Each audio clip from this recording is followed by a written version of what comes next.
உங்களுக்கு தெரியாது சார், அங்கே இவன் வந்து இவனை நம்பி இவனை ஒரு கொடை வச்சுருக்கான். கொடையில் முன்னாடி ஒரு சிரிஞ்சு மாதிரி இருக்கும், அதை ஏதோ ஒரு மருந்து வச்சுருப்பான், ப்ரெஸ் பண்ணான்னா அவன் ஒரு நாள் செத்துருவான் சார் அப்படின்றான். டேய் செத்துருவானா, என்னடா நடக்குது அப்படின்னு அப்புறம் அவனை புகாரை வச்சு பொறுமையாக விசாரித்தா, ஆமாம் 1008 ஒரு மர்டர் பண்ணாங்க, மடிப்பாக்கத்தில் ஒரு மர்டர் பண்ணோம், அப்புறம் உத்திரமேரில் ஒரு மர்டர் பண்ணோம், இதெல்லாம் பண்ணது அப்படின்னா. சிக்னல் போடுறது எல்லாம் போயிட்டாங்க. எல்லாம் என்னாச்சுங்கன்னா ஒன்றும் இல்லை, ஏதோ சும்மா ஏதோ பூச்சி கடிச்ச மாதிரி இருந்ததுன்னு ஏதோ சொல்கிறான்.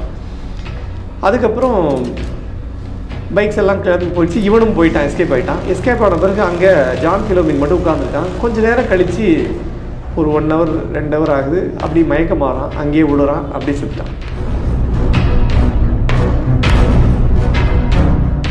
ஸ்ரீதரோட மனைவிக்கும் இவனுக்கும் ஒரு கள்ள தொடர்பு ஏற்படுது. ஸ்ரீதர் வந்து இவங்களோட நட்பை சந்தேகப்படுறான். அப்புறமா அவங்கள்ட்ட அவன் ஒய்ஃபை வந்து திட்டுறான், இவனோட பழகாத அப்படின்னு சொல்லி அவனை பிளாக் பண்ணுறான். இந்த விஷயம் இவனுக்கு இன்னும் கொஞ்சம் அக்ரவேட் ஆகுது, அவனுக்கு கோவம் வருது. விண்டோ வழியாக இதை அந்த கொடை கம்பியை உள்ளே விட்டு அந்த கெமிக்கலை இன்ஜெக்ட் பண்ணுறான். அவன் மயக்கம் போட்டு விழுந்தான்றது தெரிஞ்சதும் உள்ளே போயிட்டு கதவை திறந்து அங்கே இருந்த ஒரு ஒயரை பிடுங்கி அவன் கையில் கொடுத்துட்டு சுவிட்சை ஆன் பண்ணல. சார் அதையும் பாருங்கள் சார், நாங்கள் எடுத்தது என்னமோ 20,000 தான், அவன் கம்ப்ளைண்ட் கொடுத்தது 120,000 கொடுத்துருக்கான். பாருங்கள், உங்கள்கிட்ட போலீஸ்லேருந்தே காசு போட பார்த்துருக்கான், அவ்வளோ விவரம் சார் அவன் அப்படின்னு சொல்லி போலீஸ்டையே ட்விஸ்ட் பண்ணி விட்றான். ஜெயிலுக்கு போயிட்டு அப்புறம் பெயிலில் வழக்கமாக நீங்கள் கொஞ்ச நாளில் பெயிலில் வந்துடுறான். வெளியில் வந்தவன் திரும்பி காணாமல் போயிட்டான். சொஃபிஸ்டிகேட்டட் இந்த அம்ப்ரல்லா கொலையாளி இவன் வந்து இன்னும் ஈரோடு பக்கம் சுற்றிட்டு இருக்கான். நீ எத்தனை பேரை கொன்னா, வேற என்ன வழக்குகளில் தொடர்பு இருக்கா அப்படின்ற எந்த விஷயமே இது வரைக்கும் தெரியாது.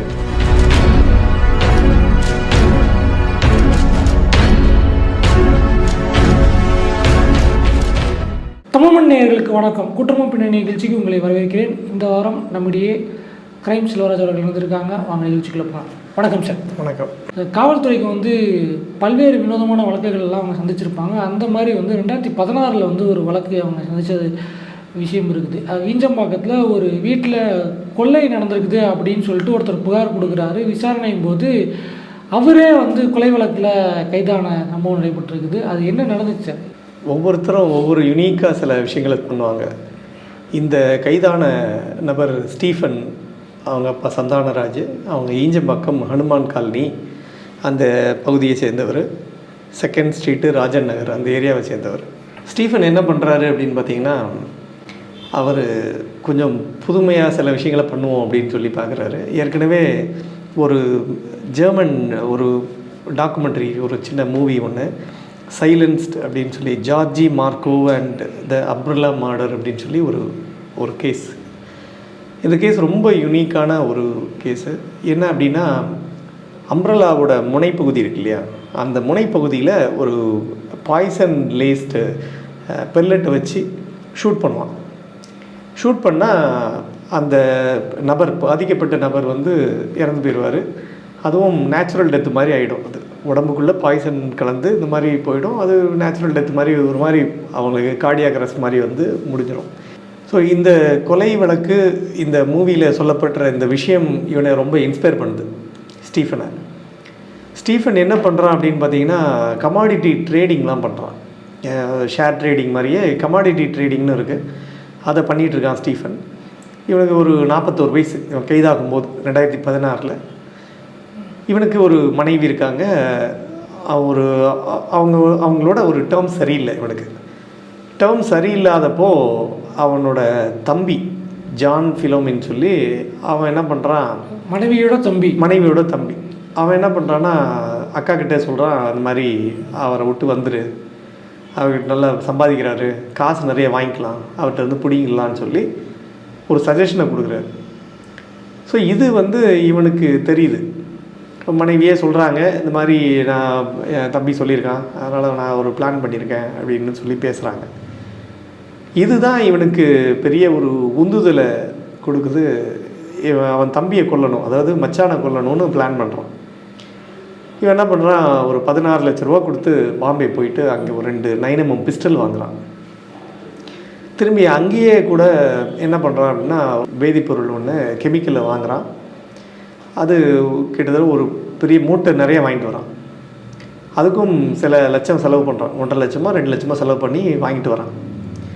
வாங்கிட்டு வந்து இங்கே சென்னையில் அவனோட வீடு ஈஞ்சம்பாக்கம் சொன்னேன் இல்லையா, அங்கே வச்சுருக்கான். இதை டிஃப்ரெண்ட்டாக பண்ணணும் அப்படின்னு யோசிக்கும்போது, அதாவது இறந்த நபர் கொலை செய்தது தான் இறந்தாங்கன்றது தெரியக்கூடாதுன்ற மாதிரி ஒரு விஷயத்த ரெடி பண்ணுறான், ஃப்ரேம் பண்ணுறான். அப்படி பண்ணும்போது இவன் ஒரு புதுசாக என்ன பண்ணுறான்னா, அந்த அம்ப்ரெல்லாவோட முனைப்பகுதியை இருக்கக்கூடிய அந்த ஊசியாக இருக்கக்கூடிய அந்த பகுதியை கட் பண்ணி எடுத்துடுறான். லேத்தில் கொடுத்து கட் பண்ணி எடுத்துட்ட பிறகு அந்த முனையில் சிரிஞ்சோட அந்த முனைப்பகுதியை வச்சிடறான்.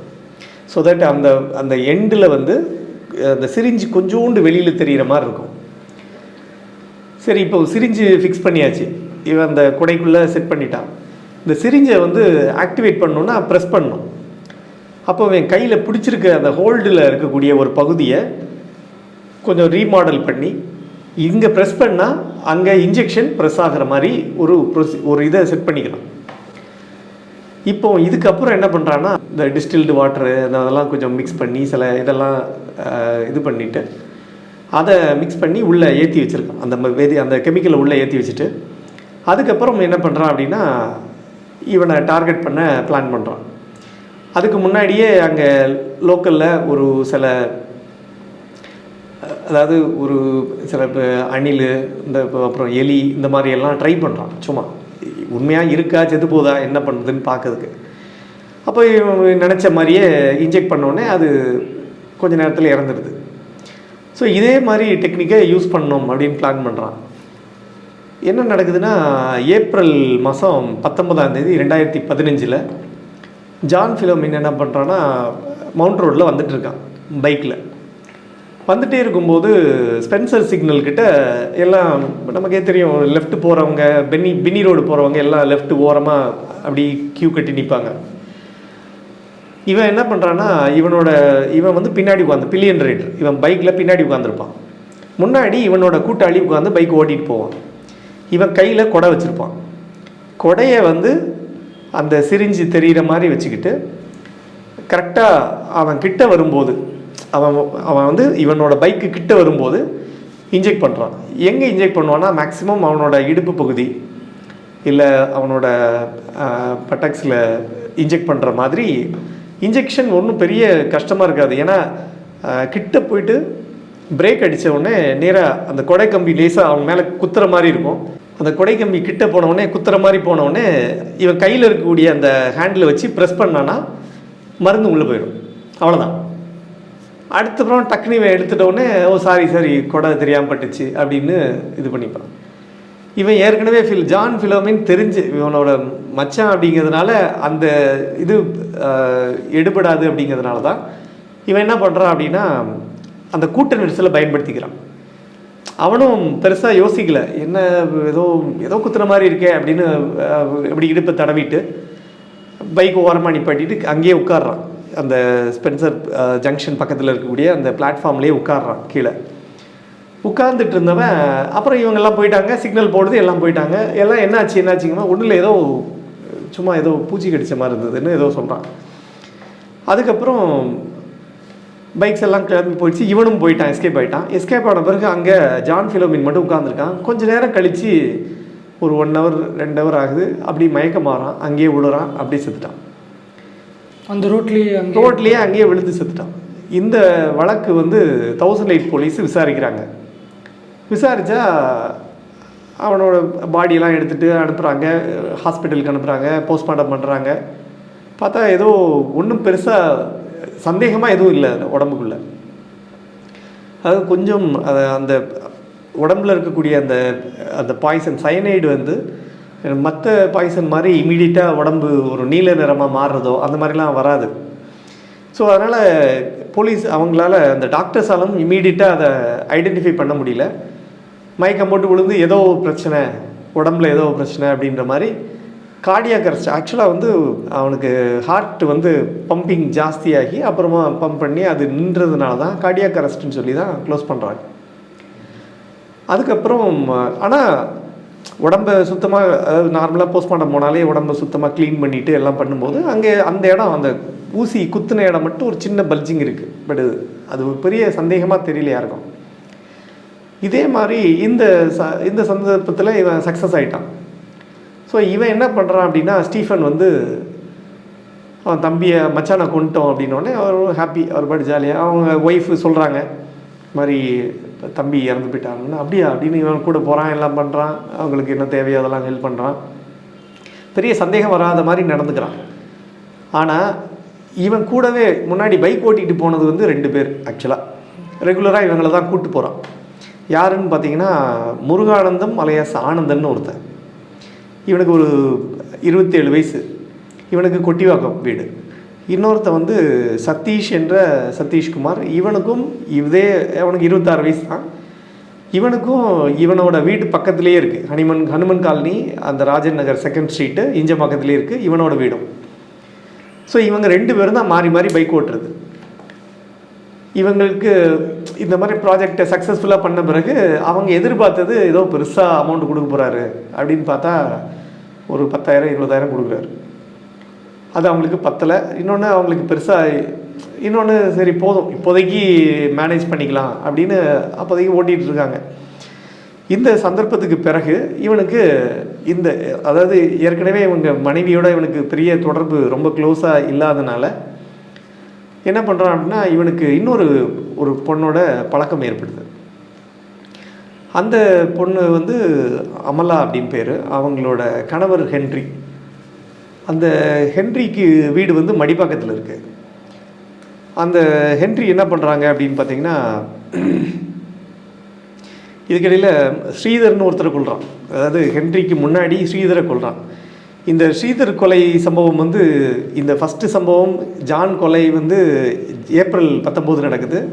இந்த ஸ்ரீதர் கொலை வந்து மே 17 2015 நடக்குது. ஸோ இந்த ஸ்ரீதரோட மனைவிக்கும் இவனுக்கும் ஒரு கள்ள தொடர்பு ஏற்படுது. இந்த தொடர்பு அப்படியே கண்டினியூ ஆகிட்டே இருக்கும்போது ஸ்ரீதர் வந்து இவங்களோட நட்பை சந்தேகப்படுறான். அப்புறமா அவங்கள்ட்ட அவன் ஒய்ஃபை வந்து திட்டுறான், இவனோட பழகாத அப்படின்னு சொல்லி அவனை பிளாக் பண்ணுறான். இந்த விஷயம் இவனுக்கு இன்னும் கொஞ்சம் அக்ரவேட் ஆகுது. அவனுக்கு கோபம் வருது.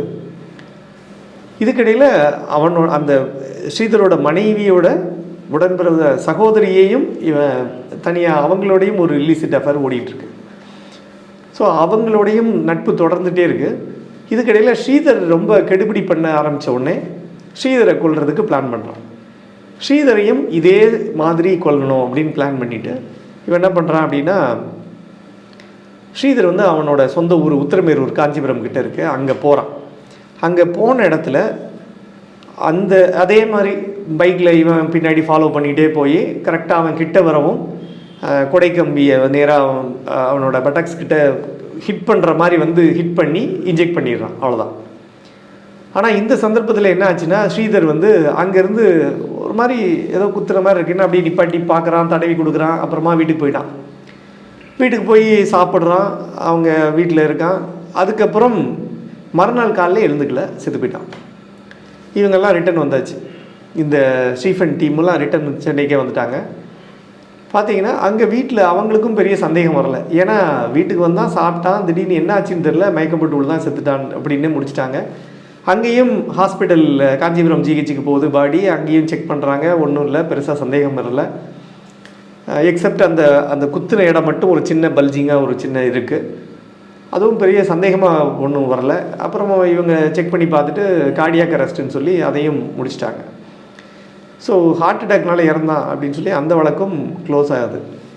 3வது கொலை திரும்பி அக்டோபர் மாதம் 10ஆம் தேதி 2015 அதே வருஷம் அந்த இவன் ஸ்ரீதரோட மனைவியின் சகோதரி கணவரை கொல்றான். அக்கா தங்கச்சி 2 பேரும் கல்யாணம் பண்ணியிருக்குது. ஸ்ரீதர் ஒருத்தரையும் ஹென்றி ஒருத்தரையும் கல்யாணம் பண்ணியிருக்காங்க. ஸோ அவங்க ஹென்றி வந்து இதே மாதிரி அவனுக்கு இடைஞ்சல் கொடுத்துட்ருக்கான். இவங்களோட நட்பு தொடரக்கூடாது அவங்ககிட்ட பேசாத, அவன் சரியில்லை அப்படின்ற விஷயங்களை சொல்லிகிட்டே இருக்கான். அப்படி பண்ணும்போது ஹென்றி வந்து என்ன பண்ணுறான்னா, இதை சொன்னதும் இவனுக்கு ஒரு பிளான் வருது. இதே மாதிரி இவனையும் போட்டு தள்ளணும்னு முடிவு பண்ணுறான். இந்த ஹென்றி சம்பவம் மட்டும் கொஞ்சம் வித்தியாசமாக நடக்குது. வழக்கமாக அதாவது பைக்கில் போகும்போது ரோட்டில் பண்ணுற மாதிரியே இந்த வாட்டி அவனோட வீடு வந்து மடிப்பாக்கத்தில் இருக்குது. ஸோ அந்த மடிப்பாக்கத்தில் இருக்கக்கூடிய அவனோட வீட்டுக்கு போகிறாங்க. உள்ளகரம்னு சொல்லி ஒரு இடம் இருக்குது, அங்கே அவங்க வீட்டுக்கு போகிறாங்க. ஸோ அவங்க வீட்டுக்கு போன பிறகு வீட்டில் வந்து அவன் அதாவது இவனோட வீட்டில் ஒரு பெட்ரூம் இருக்குது. பெட்ரூம் ஒட்டி ஒரு விண்டோ இருக்குது. விண்டோ திறந்த மாதிரி இருக்குது. அந்த வழியாக விண்டோ வழியாக இதை அந்த கொடை கம்பியை உள்ளே விட்டு அந்த கெமிக்கலை இன்ஜெக்ட் பண்ணுறான். இன்ஜெக்ட் பண்ணிவிட்டு அதுக்கப்புறம் என்ன பண்ணுறான்னா, பக்கத்தில் வீட்டுக்குள்ளே போயிட்டு அவன் மயக்கம் போட்டு விழுந்தான்றது தெரிஞ்சதும் உள்ளே போயிட்டு கதவை திறந்து அங்கே இருந்த ஒரு ஒயரை பிடுங்கி அவன் கையில் கொடுத்துட்டு சுவிட்சை ஆன் பண்ணல, அப்படியே விட்டுட்டு போயிட்டாங்க. ஸோ இவங்க அந்த ஹென்ரியோட அப்பா வந்து ஆண்ட்ரூஸ்னு பேர், அம்மா வந்து ஆரோக்கியம்னு சொல்லி அவங்க 73 வயசு. அவங்க என்ன பண்ணுறாங்கன்னா, அவங்க பக்கத்தில் இருக்காங்க, இந்த உள்ளகரம்ன்ற ஏரியாவில் இருக்காங்க. இவன் வந்து மடிப்பாக்கத்தில் இருக்கான். ஸோ ரெண்டுக்கும் பக்கத்தில் தான். அவங்க இந்த மாதிரி வீட்டுக்கு வந்து பார்க்குறாங்க, இவன் செத்து கிடக்குறான். மறுநாள் செத்து கிடந்தவுடனே அக்டோபர் 10ஆம் தேதி இந்த சம்பவம் நடக்குது. 11ஆம் தேதி அவங்க வராங்க. வந்து பார்த்துட்டு அப்புறமா போலீஸுக்கு தகவல் சொல்கிறாங்க. போலீஸ் உடனே அவங்கள பாடியெல்லாம் அடித்து எடுத்துகிட்டு நேராக ராயப்பேட்டை ஹாஸ்பிட்டலுக்கு அனுப்புகிறாங்க. ராயப்பேட்டையில் செக் பண்ணுறாங்க. டாக்டர் ஒரு விஷயத்தை கன்ஃபார்ம் பண்ணுறாங்க, இவன் அதாவது ஏதோ ஒன்று நடந்தது, இவன் இறந்துருக்கான், ஹார்ட் அட்டாக் ஆகிருக்குன்றத சொல்கிறாங்க. அப்போ ஏன் அந்த கேபிளை பிடிச்சிட்டு இருந்தான் அப்படின்றது தெரியல. அதுக்கான விடை அப்போ கிடைக்கல. ஆனால் சுவிட்சை ஆஃப் பண்ணியிருந்துன்றத, ஏன்னா ஃபோட்டோலாம் எடுப்பாங்க ஜென்ரலாக. ஒரு க்ரைம் சீனுக்கு உள்ளே போனோடனே எல்லா ஃபோட்டோ எடுப்பாங்க. அப்போது பார்த்தா அது சுவிட்ச் ஆன் பண்ணல, ஆஃப் பண்ணல தான் இருக்குது. ஸோ இதெல்லாமே எடுத்துக்கிறாங்க. எடுத்துகிட்டு அப்பையும் இந்த வழக்கம், இந்த ஹென்றி இறந்து போன இந்த சம்பவத்திலையும் அவங்க திரும்பியும் கன்ஃபார்ம் பண்ணுறாங்க, இந்த மாதிரி அவன் இறந்தது கார்டியாக் அரெஸ்ட் அப்படின்னு சொல்லி. தொடர்ந்து இவங்க 3 பேரையும் காலி ஆகிட்டாங்க. ஹென்ரியோட மனைவி கூட தொடர்ந்து இவன் நட்பு தொடர்ந்துக்கிட்டு இருக்கு. ஸ்ரீதரோட மனைவியோடையும் நட்பு தொடர்ந்துக்கிட்டு இருக்கு. ஆனால் இந்த ஒரு 3 கொலை சம்பவத்துலேயும் இவன் கூட போன அவனோட அந்த அசோசியேட்ஸ் பார்த்திங்கன்னா, அந்த முருகானந்தம் என்ற ஆனந்தன்றவனும் சதீஷ் என்ற சதீஷ்குமாரும் 2 பேருக்கும் பெரிய பணம் எதுவும் கிடைக்கல. 3 சம்பவத்தை சேர்த்து ஒரு 30,000-40,000 தான் கிடச்சிருக்கு. இவங்க என்ன பிளான் பண்ணுறாங்கன்னா, அப்புறம் 2 பேரும் வருத்தத்தை தெரிவிச்சுக்கிறாங்க. என்ன இவன் பாட்டுக்கு ஜாலியாக காசு நிறையா வச்சுருக்கான், கொடுக்க வேண்டியது தானே, நம்ம எவ்வளோ ஹெல்ப் பண்ணியிருக்கோம், பிரச்சனைன்னு வந்தால் நம்ம எவ்வளோ சீரியஸாக போய் மாட்டிப்போமே அப்படின்னு சொல்லி இவங்க 2 பேரும் பேசிக்கிறாங்க. அப்போ தான் அடுத்து இந்த சம்பவம் அக்டோபர் நடக்குது. அதுக்கப்புறம் ஒரு 6 மாதம் தள்ளி ஏப்ரல் மாதம் 4ஆம் தேதி என்ன நடக்குதுன்னா, இவன் ஊருக்கு போகிறான். இவனோட ஸ்டீஃபன் வந்து அவனோட சொந்த ஊருக்கு போகிறான். யாரையோ மீட் பண்ணணுன்னு சொல்லிட்டு போகிறான். இந்த கமாடிட்டி ட்ரேடிங் சம்மந்தமாக ஏதோ பேசுறதுக்காக அவன் வெளியூர் போகிறான். அவனை போன இடத்துல அவன் போயிட்டு ரிட்டன் வரான். ரிட்டன் வந்து பார்த்தா வீடு கதவு உடைச்சிருக்கு. உள்ளே போனால் உள்ளே கொஞ்சம் பணம்லாம் இல்லை, நகையும் இல்லை. இந்த பணம் நகை காணாமல் போனோடனே இவங்க ஊருக்கு வந்துட்டான் அப்படின்னு தெரிஞ்சோடனே இந்த ஃப்ரெண்ட்ஸ்லாம் வராங்க, அந்த அசோசியேட்ஸு, அந்த முருகானந்தம் ஆனந்தனும் இந்த பக்கம் சதீஷ்குமார் இவங்களாம் வராங்க. வந்து செக் பண்ணுறாங்க. செக் பண்ணி நான் வந்துட்டிங்களா பார்ப்போம் அப்படின்னு சொல்லி ஜாலியாக பேசிக்கிறாங்க. அதுக்கப்புறம் இவனுக்கு ஒரு உள்ளெல்லாம் செக் பண்ணுறான். ஒரு 20,000 நகை இல்லை. 20,000 நகை இல்லை அப்படின்னோடனே இவனுக்கு வந்து ஒரு சரி கம்ப்ளைண்ட் பண்ணிடுவோம், எவ்வளவு டேரிங்காக வந்து யார் பண்ணியிருக்க முடியும் அப்படின்னு ஒரு கம்ப்ளைண்ட்டை கொடுக்குறான் நீலாங்கரை போலீஸில். நீலாங்கரை போலீஸ் விசாரிக்க ஆரம்பிக்கிறாங்க. குற்றப்பிரிவு யூனிட்லேருந்து அப்போது விசாரிக்கிறாங்க. விசாரிக்க ஆரம்பிச்சும் போது சிசிடிவி கேமராலாம் செக் பண்ணுறாங்க. இது 2016 நடக்குது. அப்போவே கேமராஸ்லாம் நிறைய இடத்துல போட்டதுனால செக் பண்ணி பார்க்கும்போது ஒரு 3 நபர்கள் வந்து போகிறது தெரியுது. யாருன்றதை அப்படியே ட்ராக் பண்ணுறாங்க. கேமரா வைஸ் இந்த கேமராவில் முகம் தெரியல, அடுத்த கேமரா அங்கே பார்க்குறாங்க, முகம் தெரியல, அடுத்த கேமரான்னு போயிட்டே இருக்காங்க. ஒரு 30-40 கேமராவை அனலைஸ் பண்ணும்போது அதில் ஒருத்தரோட முகம் தெரியுது. தெரிஞ்ச உடனே அது போலீஸுக்கு ஷாக்கும் இல்லையே, இவனுக்கு பெரிய ஷாக்கு.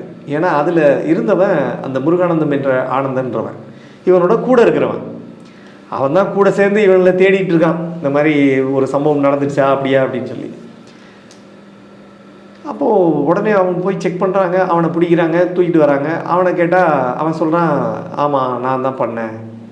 கூட இருக்கிறது யாரெல்லாம்டா அப்படின்னா, அவன் கூட இருந்த அந்த சதீஷ்குமாரும் அவனோட இன்னொரு ஃப்ரெண்டு பாலாஜின்னு ஒருத்தன், அவனும் ஒரு 32 வயசு, அவனும் 3 பேரும் சொல்லி பண்ணோன்னு சொல்கிறாங்க. இதுக்கடையில் போலீஸுக்கு இவன் புகார் கொடுக்குறான். இந்த ஸ்டீஃபன் கம்ப்ளைண்ட் கொடுக்கும்போது என்ன சொல்கிறான் அப்படின்னா, 20 சவரன் நகைன்னு கொடுத்தேன்னா போலீஸ் வந்து கொடுக்குறது 10 சவரன் தான் கொடுப்பாங்க, இல்லை 8 சவரன் தான் கொடுப்பாங்க அப்படின்னு சொல்லி முடிவு பண்ணிவிட்டு 120 சவரன் காணாமல் போச்சுன்னு கொடுக்குறான். கொடுக்க தான் கொடுப்போம், பல்காக கொடுப்போம். நமக்கு வரும்போது அட்லீஸ்ட் ஒரு பாதிக்கு பாதி வந்தால் கூட போதும், நமக்கு அது லாபம் தான் இருந்துச்சு, அப்படி கொடுக்குறான். இது கொடுத்ததுக்கப்புறம் தான் போலீஸ் விசாரணை கொஞ்சம் சீரியஸாக போகுது. 10 சவரன் சொல்லியிருந்தா, 20 சவரன் சொல்லியிருந்தா இந்தளவுக்கு சீரியஸாக கூட போயிருக்காது. இவன் 120 சவரன் போயிடுச்சா எப்படி அப்படின்னா, இவன் மாதிரி கமாடிட்டி ட்ரேடிங்லாம் பண்ணுறேன், எனக்கு இவ்வளோ வருமானம் வருது அப்படின்னு எல்லாத்தையும் காட்டுறான். ஸோ இதை வச்சு தான் நகைலாம் வாங்கினேன். நான் நகை யாருக்கு கொடுக்க போகிறீங்கன்னா, அதில் ஒய்ஃபு கூட பிரச்சனை, அவங்களுக்கு இப்போ டைவர்ஸுக்கு ஏதாவது போட்டுட்டு அதில் அவங்களுக்கு எல்லாத்தையும் கொஞ்சத்தை ரிட்டர்ன் பண்ணிவிட்டு நான் இருப்பேன் அப்படின்னு சொல்கிறான். அப்புறம் அவன் கூட இருக்கவங்களாம் செக் பண்ணுறாங்க. அப்போது அவன் யாரும் சந்தேகம் வரலை அந்த டைமில். ஸோ இதுக்கப்புறமா தான் போலீஸுக்கு ஒரு பெரிய ஒரு சேலஞ்சிங்கான ஒரு விஷயம் இருக்குது. இந்த 3 பேரும் தனித்தனியாக விசாரிக்கிறாங்க. போலீஸ் ஜென்ரலாகவே இந்த ஒரு குரூப்பாக பண்ணான்னா அவனை தனியாக செக்லூட் பண்ணி ஒரு இடத்துல ஒருத்தனையும் இன்னொரு இடத்துலையும் விசாரிப்பாங்க. இது வந்து நார்மலாகவே பண்ணுறது.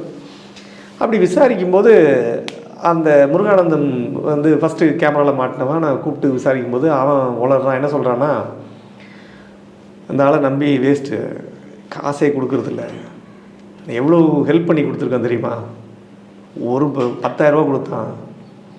அதே மாதிரி உடனே அவனை விசாரிக்கிறாங்க, சதீஷ்குமார். அவனும் சொல்கிறான், ஆமாம் அந்த ஆள் ரொம்ப வேஸ்ட்டு, கஞ்ச பிசுனாரி, காசே கொடுக்க மாட்டான் அப்படின்னு சொல்லி திட்டுறான். டேய் என்னடா ஹெல்ப் பண்ணீங்க, என்ன நடந்தது, ஏன் 10,000 ரூபா கொடுத்தான் அப்படின்னோடனே இவன் நினச்சிட்டாங்க ஃபஸ்ட்டு ஏதோ ஷேர் ட்ரேடிங்கில் ஏதோ ஒன்று ஆளுங்களெல்லாம் பிடிச்சிட்டு வந்தான், ஏதோ காசு கொடுத்தாங்க, கமிஷன் அமௌண்ட்டுன்னு நினச்சிட்டு இருந்தா. உங்களுக்கு தெரியாது சார், அங்கே இவன் வந்து இவனை நம்பி இவனை ஒரு கொடை வச்சுருக்கான். கொடையில் முன்னாடி ஒரு சிரிஞ்சு மாதிரி இருக்கும், அதை ஏதோ ஒரு மருந்து வச்சுருப்பான், ப்ரெஸ் பண்ணான்னா அவன் ஒரு நாள் செத்துருவான் சார் அப்படின்றான். டேய் செத்துருவானா, என்னடா நடக்குது அப்படின்னு அப்புறம் அவனை உட்கார வச்சு பொறுமையாக விசாரித்தா, இதில் அந்த பாலாஜி வந்து இந்த திருட்டில் தொடர்பு, இந்த சதீஷ்குமாருக்கும் அந்த ஆனந்தன் என்ற முருகானந்தத்துக்கும் இந்த கொலைகளில் தொடர்பு. இவன் என்ன பண்ணுறான், டக்குன்னு அப்புறம் கூப்பிட்டு விசாரிக்கிறாங்க. தனித்தனியாக விசாரிச்சுட்டு அப்புறம் ஸ்டீஃபனையும் உள்ளே கூப்பிட்டு வரான். அப்போ இவன் சொல்கிறான், ஆமாம் 1008 ஒரு மர்டர் பண்ணாங்க, மடிப்பாக்கத்தில் ஒரு மர்டர் பண்ணோம், அப்புறம் உத்திரமேரில் ஒரு மர்டர் பண்ணோம், இதெல்லாம் பண்ணது அப்படின்னா. வேறு எதுவும் இருக்கான்னு டவுட்டில் தனித்தனியாக விசாரிக்கிறாங்க, ஒன்றும் இல்லை, இந்த 3 வழக்குலையும் தொடர்பு அப்படின்னு சொல்கிறாங்க. அப்புறம் தான் போலீஸுக்கு ஒரு இது வருது. இவனை கூப்பிட்டு, டேய் எவ்வளோ எடுத்தீங்க அப்படின்னு கேட்குறாங்க. சார் அதையும் பாருங்கள் சார், நாங்கள் எடுத்தது என்னமோ 20 சவரன் தான், அவன் கம்ப்ளைண்ட் கொடுத்தது 120 சவரன் கொடுத்துருக்கான். பாருங்கள், உங்கள்கிட்டருந்து போலீஸ்லேருந்தே காசு போடுங்க, ஆட்டை போட பார்த்துருக்கான், அவ்வளோ விவரம் சார் அவன் அப்படின்னு சொல்லி போலீஸ்டையே ட்விஸ்ட் பண்ணி விட்றான். போலீஸும் விசாரிக்கிறாங்க. விசாரிச்சுட்டு உடனே அவங்களுக்கும் ஷாக்கு. இமீடியட்டாக இந்த 3 கேஸையுமே கொண்டு வராங்க, விசாரிக்கிறாங்க. விசாரித்து பார்த்தா 1008 கேஸை விசாரித்து பார்த்தா அப்போ தான் தெரியுது, இந்த ஜான் ஃபிலோமின்றவன் அவனோட மனைவியோட சகோதரரை இந்த மாதிரி எதுக்காக கொண்டா அப்படின்னு அந்த விசாரணை வரும்போது, அவன் மனைவி, அதாவது இவனோட மனைவி ஸ்டீஃபனோட மனைவிக்கு அவன் வந்து தம்பிக்காரன் வந்து போட்டு கொடுக்குறான். அவன் நல்லா காசு வச்சுருக்காரு, மிரட்டி காசு வாங்கிடலாம், நிறைய கோர்ட் மூலமாக கூட வாங்கிடுவோம் அப்படின்னு சொல்லி பிளானை போடுறான். அதனால அவனை கொன்னதாகவும், அதுக்கப்புறம் ஸ்ரீதரோட மனைவிக்கும் ஹென்ரியோட மனைவியோடையும் இவனுக்கு ஒரு தொடர்பு, இல்லீகல் கான்டாக்ட் இருந்ததுனால, இந்த தொடர்புக்கு இவங்க இடைஞ்சலாக இருந்ததுனால அவங்களையும் கொன்ன அப்படின்னு சொல்லி ஒரு இதை விஷயத்தை எக்ஸ்போஸ் பண்ணுறான். ஸோ இந்த விஷயம் எக்ஸ்போஸ் பண்ண பிறகு தான் இதுக்கான முக்கியமாக எல்லாமே தெரிய வருது. இதுக்கிடையில் என்ன பண்ணிட்டான்னா, அந்த வீட்டில் ஒரு கிலோ இது வச்சுருந்தான், சாரி 1 கிலோ இல்லை, ஒரு மூட்டை நிறைய வச்சுருந்தான். அந்த பவுடரெல்லாம் என்ன பண்ணிட்டான்னா நேராக எடுத்துகிட்டு போய் நைட்டோட நைட்டாக, இந்த போலீஸ் வந்து விசாரணை ரொம்ப சீரியஸாக போகுதுன்னு தெரிஞ்ச உடனே பக்கத்துலேருந்து ஒரு பார்க்கு பக்கத்தில் எல்லாத்தையும் கீழே கொட்டிட்டு வந்துட்டான். அப்புறம் இவன் வீட்டிலலாம் செக் பண்ணுறாங்க. இவங்களோட கன்ஃபெஷனை பேஸ் பண்ணி, ஸ்டீஃபனோட கன்ஃபெஷனை பேஸ் பண்ணி போய் அந்த பொருள் அந்த கெமிக்கல் எல்லாத்தையுமே ரெக்கவரி பண்ணுறாங்க. எல்லாம் எடுக்க முடியல, பட் கொஞ்சத்தை எடுத்து சாம்பிளுக்கு ஃபாரன்சிக் லேபுக்கெலாம் அனுப்புகிறாங்க.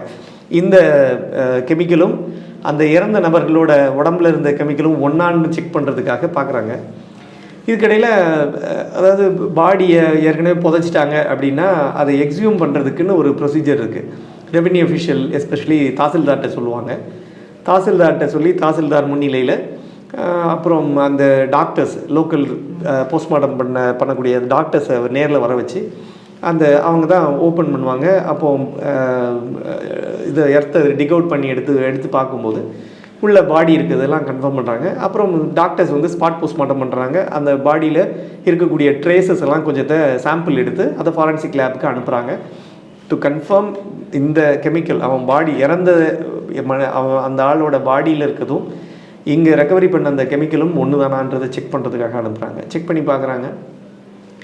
இதே மாதிரி அடுத்தடுத்து அந்த காஞ்சிபுரம் முத்திருமேரூரில் நடந்த சம்பவம், அடுத்து மடிப்பாக்கம், அப்புறம் இங்கே.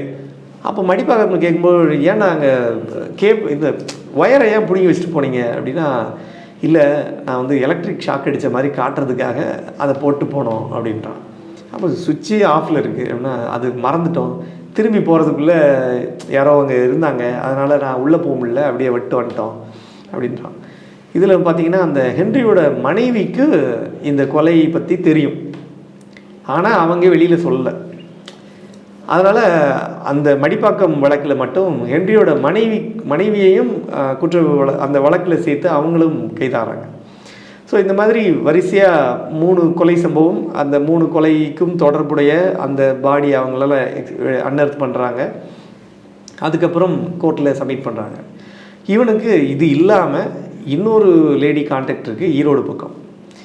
இந்த வழக்கில் அப்புறம் ஜெயிலுக்கு வரான். அந்த டைமில் வீட்டிலலாம் செக் பண்ணாங்க. அதாவது இவனை அரெஸ்ட் ஆகும்போது வீட்டில் செக் பண்ணுறாங்க. வீட்டில் அந்த 2 9mm பிஸ்டல் கிடைக்குது. அப்புறம் ஒரு ஃபார்ச்சுனர் கார் இருக்குது. இந்த அந்த காரை சீஸ் பண்ணுறாங்க. அப்புறம் ஒரு பைக்கு சீஸ் பண்ணுறாங்க. TN06C 8343ன்னு ஒரு பைக் இருக்குது. அந்த பைக்கில் தான் போய் இந்த கொடை இதை வச்சு யூஸ் பண்ணி ஷூட் அவுட் பண்ணுற அந்த இது பண்ணுறான். சரிங்களா? அந்த பைக்கையும் சீஸ் பண்ணுறாங்க. இந்த கார் எதுக்கு சீஸ் பண்ணுறாங்கன்னா, அந்த கார்லேயும் அந்த பொருட்கள்லாம் பாம்பேலேருந்து வாங்கிட்டு வந்தான் அந்த கெமிக்கல்லாம். ஸோ அதுக்காக அந்த இதெல்லாமே சீஸ் பண்ணுறாங்க. இதுக்கப்புறம் இவங்கெல்லாம் கைதாகிறாங்க, சிறைக்கு போகிறாங்க. ஜெயிலுக்கு போயிட்டு அப்புறம் பெயிலில் வழக்கமாக நீங்கள் கொஞ்ச நாளில் பெயிலில் வந்துடுறான். வெளியில் வந்தவன் திரும்பி காணாமல் போயிட்டான். இப்போ இந்த வழக்கில் இந்த மற்ற எல்லாம் அக்யூஸ்ட் இருக்காங்க, கோர்ட்டில் அப்பியர் ஆகிட்டு இருக்காங்க. ஸ்டீஃபன் மட்டும் கேஸில் அப்பியர் ஆகலை. இவன் இப்போதைக்கு போலீஸ் தகவல் என்ன சொல்கிறாங்கன்னா, இந்த ஸ்டீஃபன் வந்து ஈரோடு பக்கம் பதுங்கியிருக்கான் அப்படின்ற ஒரு தகவல் சொல்கிறாங்க.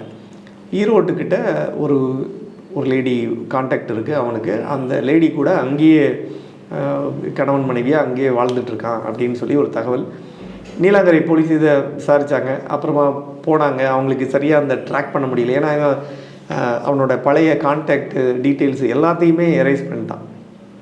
அதாவது இவனுக்கு இருக்கக்கூடிய பேங்க் அக்கௌண்ட் எல்லாத்தையுமே க்ளோஸ் பண்ணிவிட்டு புதுசாக ஏதோ ஒரு அக்கௌண்ட்டை ஓப்பன் பண்ணி வச்சுருக்கான். அதே மாதிரி இவனோட அந்த ஆதார் கார்டு இது எல்லாத்தையுமே மாற்றிருக்கான் நிறைய விஷயம்.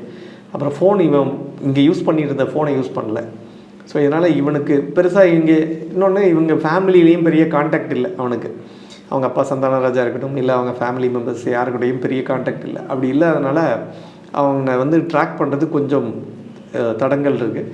இருந்தாலும் நீலாங்கரை போலீஸ் இன்னும் வந்து இவனை ட்ராக் பண்ணிகிட்டு இருக்காங்க. இப்போதைக்கு இந்த நபர், இந்த சொஃபிஸ்டிகேட்டட் இந்த அம்ப்ரல்லா கொலையாளி, இவன் வந்து இன்னும் ஈரோடு பக்கம் சுற்றிட்டு இருக்கான். நீ எத்தனை பேரை கொன்னா, வேறு என்ன வழக்குகளில் தொடர்பு இருக்கா அப்படின்ற எந்த விஷயமே இது வரைக்கும் தெரியாது. இருந்தாலும் போலீஸ் டீம் வந்து ட்ராக் பண்ணிகிட்டு இருக்காங்க. கூடிய சீக்கிரம் கைது செய்யப்பட்டால் இந்த இடைப்பட்ட காலத்தில் அவர் என்ன ஏதாவது பண்ணான்றதுலாம் தெரியும். ஏன்னா இவன் வந்து மேக்ஸிமம் இவனுக்கு வந்து அந்த கூகுளில் போய் நிறைய சர்ச் பண்ணி பார்க்குறது. இன்னொன்று இவன் இந்த கமாடிட்டி ட்ரேடிங்கில் இருக்கிறதுனால இவனுக்கு ஒரு சில விஷயங்கள்லாம் தெரியும். இப்போ கூட பார்த்தீங்கன்னா இந்த சில பொருட்கள் வந்து ஆன்லைன் போர்ட்டலில் ஃப்ளிப்கார்ட்டும் அமேசான் மேலேயும் ஒரு இது தொடர்ந்துருக்காங்க, நோட்டீஸ் கொடுத்துருக்காங்க. ஈவன் அந்த கோயம்புத்தூரில் நடந்த ஜமிஷா முபீன் கூட அவனோட அந்த கசின் பிரதர் ஆன்லைனில் தான் ஆர்டர் பண்ணி நிறைய அந்த எக்ஸ்ப்ளோசிவ் மெட்டீரியல்லாம் ஆன்லைனில் தான் வாங்குகிறான். ஸோ இந்த மாதிரி நிறைய இருக்கிறதுனால இவனுக்கு இந்த ஆன்லைன் போர்ட்டலையும் நிறைய ஆன்லைனில் போய் சர்ச் பண்ணி நிறைய விஷயங்களும் அதில் போய் தேடி தான் இந்த விஷயங்களெல்லாம் கற்றுக்குறான். இதை எப்படி பண்ணணும், இதை எது கூட மிக்ஸ் பண்ணணும், இந்த பவுடராக இருக்குது, இந்த பவுடரை எது கூட மிக்ஸ் பண்ணி அதை சிரிஞ்சில் ஏற்றணும் அப்படின்றது. அப்புறம் இந்த மெக்கானிக்கல் ஐடியா எப்படி வந்ததுன்னு அது ஆக்சுவலாக போலீஸ்க்கே அவனை விசாரிக்கும் போது கூட அவன் சொல்லலை. பட் கண்டிப்பாக இவனுக்கு நேரடியாக ஒரு மெக்கானிக்கல் சப்ஜெக்ட் தெரிஞ்ச ஒரு நபர் மட்டும்தான் ஹெல்ப் பண்ணியிருந்தால் மட்டும்தான் கரெக்டாக அந்த உள்ளே ஒரு இன்ஜெக்ஷன் ஃபிக்ஸ் பண்ணுற மாதிரியும் அந்த சிரிஞ்சு வெளியில் தெரிகிற மாதிரி அதை ஃபிக்ஸ் பண்ணி அதை ஒரு இம்ப்ரவைஸ் பண்ணியிருக்க முடியும். ஸோ அது யார் பண்ணி கொடுத்தா, இப்போதைக்கு அவன் தான் பண்ணேன்னு சொல்கிறான். பட் அது அப்படி இருக்க வாய்ப்பே இல்லை. ஏன்னா ஒரு நார்மல் கமாடிட்டி ட்ரேடர் ஒரு MBA கிராஜுவேட்னு வச்சுக்கோங்க, அந்த மாதிரி இருந்தானா அவனுக்கெல்லாம் அவ்வளோ ஈஸியாக ஒரு சில விஷயங்கள் தெரியாது. இன்னொன்று அப்படி நீங்கள் அதை கட் பண்ணி ஒரு பெஞ்ச் வைஸில் வச்சு கட் பண்ணி எடுத்து அப்புறமா உள்ளே அதை இன்சர்ட் பண்ணி அந்த மருந்து இன்ஜெக்ட் பண்ணுறதுக்கு முன்னாடி அதெல்லாம் ஃபிக்ஸ் பண்ணி இந்த மாதிரி ஒரு இம்ப்ரவைஸ் பண்ண செட்டப் பண்ணுறதுக்கு யாராவது ஒருத்தர் ஹெல்ப் பண்ணியிருக்கணும். நபர் யாருன்றதையும் போலீஸ் இன்னும் ட்ராக் பண்ணிட்டு தான் இருக்காங்க, இது வரைக்கும் கைதாகலை.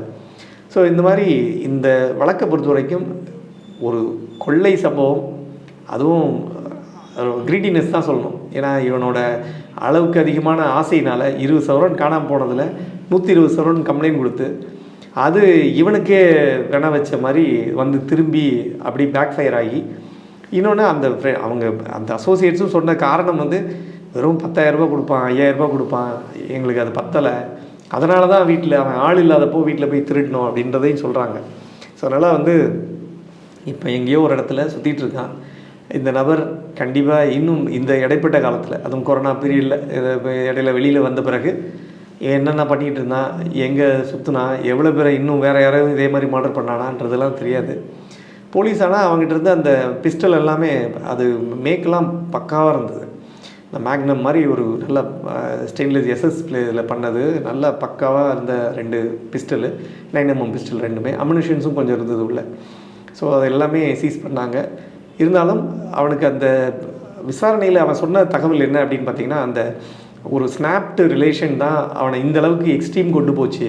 அதாவது மனைவி அவனோட ஒரு நல்ல ஒரு சுமூகமான ஒரு உறவு இருந்திருந்ததுன்னா இந்த பிரச்சனை இவ்வளவு தூரம் போயிருக்காது அப்படின்ற விஷயத்த அவன் சொல்கிறான். பட் அது எந்தளவுக்கு அவன் மனைவியை விசாரித்தா தான் தெரியும் இவனோட என்ன பிரச்சனை, இவன் இவ்வளவு பண்ணியிருக்கான்னா எவ்வளோ பெரிய சைக்கோவாக இருப்பான் இவன். ஸோ அதனால் மனைவியை விசாரித்தா தான் அந்த விஷயம் தெரியும். இருந்தாலும் அவன் அதனால தான் நான் மனைவி எங்களை விட்டு பிரிஞ்சு போனதுக்கப்புறம் தான் எனக்கு இந்த ஒரு பெண்ணோட பழக்கம் ஏற்பட்டது. அப்புறம் அந்த லேடியோட தங்கச்சியும் எனக்கு பழக்கம் ஏற்பட்டது. இந்த காரணத்துக்கு அப்புறம் தான் திரும்பி அவங்களோட கணவர்கள் 2 பேரையுமே கொலை பண்ணுற மாதிரியான ஒரு சூழல் ஏற்படுது அப்படின்ற விஷயத்த எல்லாமே எக்ஸ்போஸ் பண்ணுறான். ஸோ அதனால் இந்த விஷயத்தை நம்ம இந்த தமிழ் மணி நேயர்களுக்கு நம்ம பேசுகிறதுக்கான காரணம் என்ன அப்படின்னா, இந்த மாதிரி ஒரு நபர் இது இந்த சம்பவம் நடந்த அந்த உடனே, அதாவது ஏப்ரல் 4ஆம் தேதி இந்த கொள்ளை சம்பவம் நடக்குது. ஏப்ரல் 27ஆம் தேதி இவனை அரெஸ்ட் பண்ணிடுறாங்க. அதே 2016 அரெஸ்ட் ஆன பிறகு என்னோடய கொலீக்கு ஒருத்தவங்க ஸ்ரீகாந்த்னு சொல்லி அவர் இன்னொரு பத்திரிக்கையில் ஒர்க் பண்ணிகிட்டு இருந்தார். அவர், அப்புறம் நான், அப்புறம் சிந்து கண்ணன் சொல்லி என்னோடய கொலீக்கு ஒருத்தவங்க, இவங்க எல்லாமே ஒரு டீமாக போய் எல்லாம் அங்கே போய் ஏரியாவில் போய் விசாரிக்கும் போது பார்த்திங்கன்னா எல்லாருக்குமே ஷாக்கு. என்னங்க இங்கேயா இருந்தார், அந்த ஆள் இங்கேயா இருந்தார் அப்படின்னு எல்லாருக்கும் பெரிய ஷாக்காக தான் இருந்தது. ஈஞ்சம்பாக்கத்தில் எதுவும் சிட்டிக்குள்ளேயே ஒரு ஆள் இந்த மாதிரி ஒரு நூதனமான ஒரு முறையில் ஒரு 3 பேரை கொலை பண்ணியிருக்கான் அப்படின்றது அந்த தெருவில் இருக்கிறவங்களுக்கே பெரிய ஷாக்காக இருந்தது. சென்னை மக்களுக்கும் ஷாக்கு தான் அது கண்டிப்பாக. ஸோ இது இந்த மாதிரி ஒரு சில நபர்களும் நம்ம சொசைட்டியில் இருக்காங்க, நம்ம கூட தான் இருக்காங்க. இவங்களெல்லாம் பார்த்து கொஞ்சம் நம்ம பாதுகாப்பாக, நம்ம மதுரை பக்கம் சொல்லுவாங்க சூதானமாக இல்லைன்னா எது வேணால் நடக்கலாம். ஸோ அதனால் கொஞ்சம் கேர்ஃபுல்லாக போகணும், பார்த்துக்கணும். இதுவரை எங்களோட கருத்துக்களை பகிர்ந்தமைக்கு நன்றி. நன்றி.